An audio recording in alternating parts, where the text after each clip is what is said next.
birinchi Ka'bani ko'rganingizda qanday duo qildingiz? Allohdan hamma gunohlarimni kechirishini so'radim. Ikkinchi marta ahli ayolim, ota-onamni umrlarini uzoq qilgin deb so'radim. Bu ikkinchi kelishim. 2 oy oldin ham keldim. 2 oy oldin kelib, yana bu joylar sog'inchi bo'lib, yana keldingiz. Ha, bu joylarni sog'inmay bo'ladim, aka. Xo'p, bilishimizcha sizning Sherzod Vines degan Instagram profilingiz bor. Raqam, qanchadan beri yurasiz bu profilda? 1 yildan oshib qoldi. Daromadga kirdib? Yo'q, hali daromadga kirgani yo'q. Nechta obunachi bor? 103 mingta bor. 103 mingta. Ko'ramiz, ibratli, odamlarga manzur bo'ladigan, chiroyli videolar olasizlar. Ideya ko'proq kimdan keladi? Kim tuzadi ideyani? Ideyani ko'proq asosan bitta jamoa bo'lib o'tirib, yig'ilib, bitta joyda o'tirsa, ideyalar o'zi kelaveradi. Men masalan yarmisini to'qsam, Sher akam keladi, yarmisini to'qiydi. Shu bilan 4-5 kishi bo'lamiz-da, 4-5 kishi bo'lganimizdan keyin shu ideyalar ham chiqib keladi.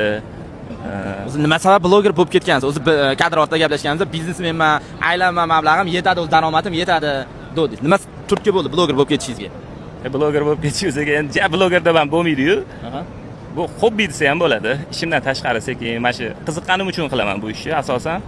Qani endi daromadga kirsa, buni ham qilib 7 kishiga 40 xuna rozi bor. Sizga reklama qilib bering deb taklif qilishsa, nechta reklama qilib berasiz?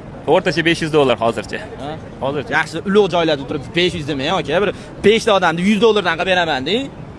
Boshlanishiga bo'lsa $100 dan qilib beraman boshlanishiga. Eshityapsizmi? Sherzod Vines profilida endi siz $100 ga reklama qildirish imkoniyatiga egasiz. Shoshilinglar, 5 ta odam ulgurib qolinglar $100 dan. Hoji aka, sog' bo'ling. Sog' bo'ling. Ketgan vaqtingiz rozi bo'ling. Rahmat.